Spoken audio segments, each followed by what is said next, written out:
অবশেষে চালু হয়ে গেছে মালয়েশিয়ার কলিং ভিসা ফেসবুকে, বাস্তবে নয়। ফেসবুকে করে যদি মালয়েশিয়া যাওয়া যেত তাহলে বোধহয় ইতোমধ্যে লাখ লাখ বাংলাদেশি মালয়েশিয়াতে চলে যেতেন। কারণ সামাজিক যোগাযোগ মাধ্যম ফেসবুক বা টিকটক খুললে আমরা যেভাবে দেখছি যে কলিং ভিসা চালু হয়ে গেছে, আগামীকাল চালু হচ্ছে, পরশু চালু হচ্ছে, এত টাকা খরচ, এই মেডিকেল কাজ করবে, এই এজেন্সিতে যাবেন, বিজ্ঞাপনের ছড়াছড়ি। কেউ করছেন ভিউয়ের আশায়, কেউ করছেন দালালি, বা কারো অন্য কোনো স্বার্থ আছে। কিন্তু দিন শেষে ক্ষতিগ্রস্ত হচ্ছেন কিন্তু সাধারণ কর্মীরা।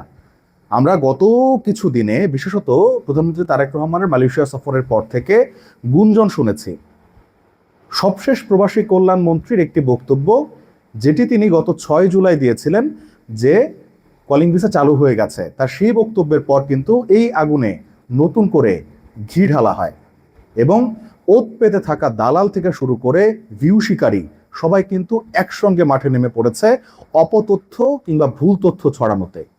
আমরা ফেসবুকে গত কয়েকদিনই দেখেছি যে কেউ বলছেন যে ৭৯,০০০ টাকায় মালয়েশিয়া যাওয়া যাবে, কেউ বলছেন যে খরচ নির্ধারণ করা হয়েছে ৭৯,০০০ থেকে ১,০০,০০০ সামথিং কিছু টাকা, কেউ বলছেন যে সকল মাইগ্রেশন কস্ট অর্থাৎ অভিবাসন ব্যয় নিয়োগকর্তা বহন করবে।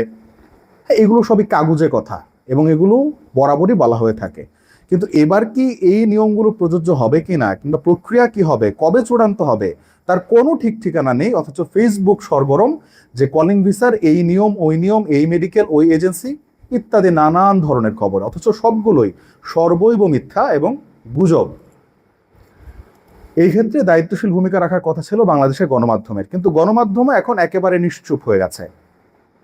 যখন কলিং ভিসা খোলার ব্যাপারে কোনো রকম আলোচনা হয়, যখন মন্ত্রী কথাটি বললেন যে কলিং ভিসা চালু হয়ে গেছে, তখন বাংলাদেশের গণমাধ্যম একেবারে ঢাকঢোল পিটিয়ে প্রচার করলো যে কলিং ভিসা চালু হয়ে গেছে।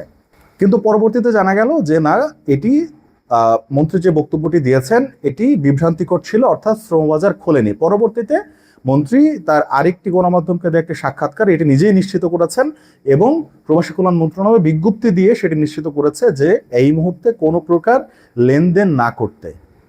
তো এর ফলে শ্রমবাজারকে কেন্দ্র করে যে স্বার্থান্বেষী মহলের যে একটি বাণিজ্যের সৃষ্টি হয়েছে, সেটি থামাবার সাধ্য কার আছে? কারোরই নেই। এর ফলে এখন কিন্তু এই শ্রমবাজারকে কেন্দ্র করে যারা উৎপেতে ছিলেন সে সকল দালালরা পাসপোর্ট এবং টাকা জমা নিতে শুরু করেছেন, সুনির্দিষ্ট তথ্য আছে। এবং যারা ভিউ শিকারী আছেন তারা কিন্তু এ সকল মিথ্যা তথ্য, অপতথ্য দিয়ে ভিডিও বানাচ্ছেন বাংলাদেশ থেকে এবং মালয়েশিয়া থাকা কন্টেন্ট ক্রিয়েটররা, এবং তারা সেই ভিডিওতে ভিউ এনে টাকা কামাচ্ছেন, ডলার কামানোর হাতিয়ার হিসেবে ব্যবহার করছেন এই শ্রমবাজারকে, যেটি কিন্তু পুরোপুরিভাবে ক্ষতিগ্রস্ত করছে সাধারণ শ্রমিকদের। তাই আমাদেরকে এখান থেকে বের হয়ে আসতে হবে এবং এই ধরনের গুজবে আমাদের কান দেওয়া কোনোভাবেই চলবে না, এবং শ্রমিকদেরকে ক্রমাগত আমাদেরকে সচেতন করতে হবে যাতে করে এই মুহূর্তে তারা দালালের মিষ্টি কথায় ভুলে কোনো প্রকার ফাঁদে পা না দেয়, এবং এই কলিং ভিসাকে কেন্দ্র করে যাতে কোনো প্রকার অপতথ্য বা মিথ্যা তথ্য দেখলেই আমরা তার প্রতিবাদ করি এবং আমরা সেটিকে কোনোভাবেই সমর্থন জানাবো না এবং গুজব শেয়ার করবো না। আমাদের এই ব্যাপারে সতর্ক থাকা খুবই জরুরি।